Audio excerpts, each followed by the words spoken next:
munaasabadan oo ahayd mid lagu xusay dhalasho Nabi Maxamed naxariis iyo nabadgelyo korkiisa haatay ayaa lagu qabtay gudaha madrasada Daarul Culuum taas oo ku taala gudaha degmada Cadaado ee gobolka Galgaduud waxaana ka qayb galay culimooyin fara badan ardayda wax ka barata gudaha madrasadan iyo marti sharaf kale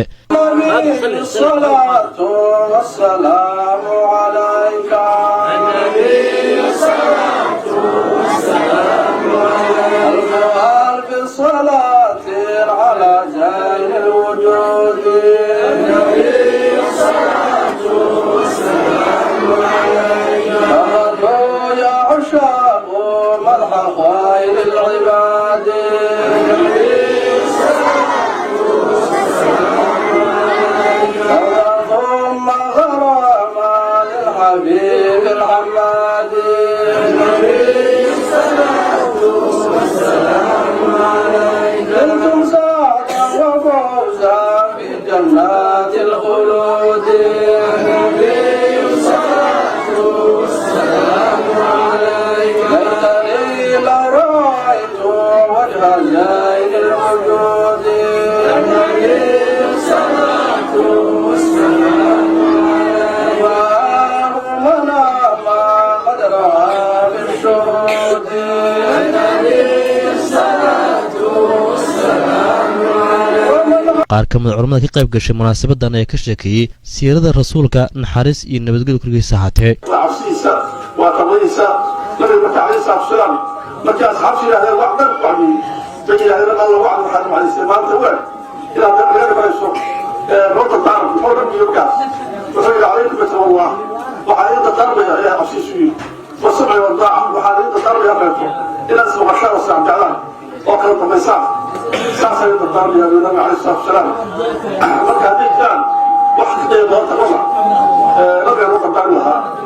ilaahay baa loo taaranaha siiradiisa marka laga hadlayo waa laba qaybood midna waxay ku saabsan tahay nabiga calayhi salaatu wasalaam khalqigiisa oo abuurista ilaahay subxaanahu wa tacaala soo abuuray midda labaadna waxay ku saabsan tahay nabiga calayhi salaatu wasalaam khuluqiisa iyo dabiicadiisii middan aan ka doonaya inaan ku dayanaa marka waxa waa midda khuluqa oo dabiicadii nabiga calayhi salaatu wasalaam midda marka khalqiga ah oo abuurista ilaahay subxaanahu wa tacaala haddaan u laabano nabiga calayhi salaatu wasalaam sida Anas ibn Malik uu ishaarayo waa kii lahay kaana rasuulullaahi sala allahu calayhi wasalam laysa bitawiil baa'in walaa bilqasiir nabiga calayhi salaatu wasalaam markii laga hadlayo sida ilaahay u abuuray dhir saa'ida mu dheeray oo nabigu nin saa'id u dheer muusa ahayn ولا بالقصير مدقا من موسى أهين ونبي عليه الصلاة والسلام تحدحاب سيران أيوها من الديرين من القاملين سيبدي سوحا وحق الدركة لك الله حديثك أنا صلى السيود ولا بالأبيض الأمحق ولا بالأبيض الأمحق أيوه النبي عليه الصلاة والسلام منع عضين يعني سائدك عضين سوحها مشرب بالحمرة الجديد إلى العبسيين عضين مركم إلهي وحآلات وعضو وحها قالسة وسيدي برسكي كاسم قرحون مثل قرحون وحا وهي مركي جديد العبسي عضين الجديد كسيدة النبي عليه الصلاة والسلام هاي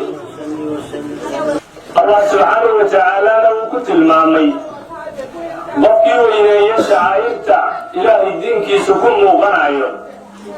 qulubta cabsashadeeda ilaahay ay ka cabsanaysa inay ka mid tahay xafladda mawlidka nabiga salawaatullaahi wasalaamu calayhi loo samaynayaahu waxay ka kooban tahay hadda meeshaan sidaan ku hayno waa in ummadda islaamka ahu ay iskugu yimaadaan meel mawaadicda ee wanaagsan ka mid ah sida hadda mawdican oo ah meeshii ilaahay kalaamkiisa lagu baranayay dugsiga qur-aanka ahaa ee ilaahay kalaamkiisa iyo qaybaha kala gedisan ee shareecada islaamka lagu baranayay waa mawdic saa u qiimo badan ee la iskugu yimid ummadda islaamka isku imaankeedana nabigeena calayhi salaatu wasalaam wuxuu ku tilmaamay ijtimaacu ummati raxma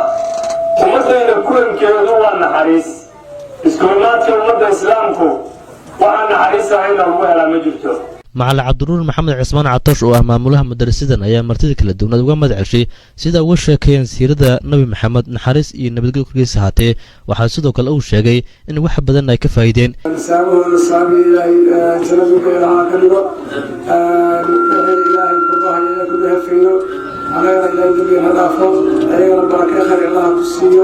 sanad weliba bisha mawlid waxaa duunida islaamka lagu qabtaa munaasabado waaweyn kuwaas oo lagu dabaaldegayo dhalashada nabi maxamed naxariis iyo nabadgelyo korkiisa haatee